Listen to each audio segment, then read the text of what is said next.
তাহলে একটা গল্প বলতে শোনেন। বিশ্বের মধ্যে এমন একটা দেশ আছে, সে দেশে চুরি করেও মন্ত্রী হওয়া যায়।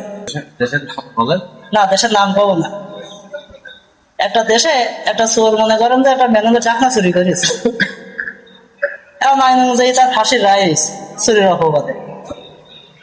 শেষ বেশ ফাঁসির রায় কার্যকর হবে। তা ওই সময় ম্যাজিস্ট্রেট জিজ্ঞাসা করতে, তোমার শেষ ইচ্ছা কি? পূরণ করো। তো চোর বলতে, না আমার শেষ ইচ্ছা আপনারা পূরণ করতে পারবেন না। তা কইতে, না পারবো না কোন। তো কাছে যে আমি ওই প্রধানমন্ত্রীর সাথে একটু দেখা কর। তার প্রধানমন্ত্রীর কাছে নিয়ে যাই নিয়ে সে যাই কইতেছে, স্যার আমার কাছে এমন একটা গাছ আছে, সেই গাছটা যদি লাগাই নিয়ে হয় তা আপনি সারা জীবন ক্ষমতায় থাকবেন এবং দেশের কোনো সময় অভাব হবে না। খালি নিয়ে আসে সেই গাছ লাগাই নিও। ওই স্যার 1 সপ্তাহ সময় লাগবে। আচ্ছা তোমার 1 সপ্তাহ সময় দেয়। সে গাছ আনতে গেল, নিয়ে আসলো। আইনি বলছে, স্যার তাহলে এই গাছটা লাগান। লাগাই দিয়েছে, তখন কাছে স্যার একটা শর্ত আছে গাছ লাগাই। কি শর্ত?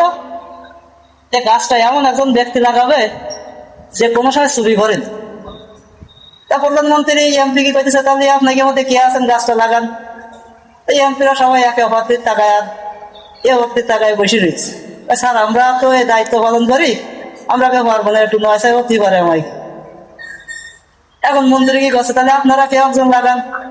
তা মন্ত্রীরা করছে, স্যার আমরা তো এমপি কে সেই বড় দায়িত্ব আছি, আমাকে তো একটু নয় চাই হতেই পারে, আপনি গাছটা লাগান। তা প্রধানমন্ত্রী সবাই করছে, আপনাকে সবার ভুয়া চালাম আমি, আমি তো কোনো কি করি কি না করি একটু তো নয় চাই হতেই পারে, তাহলে অনেক গাছটা লাগাবো।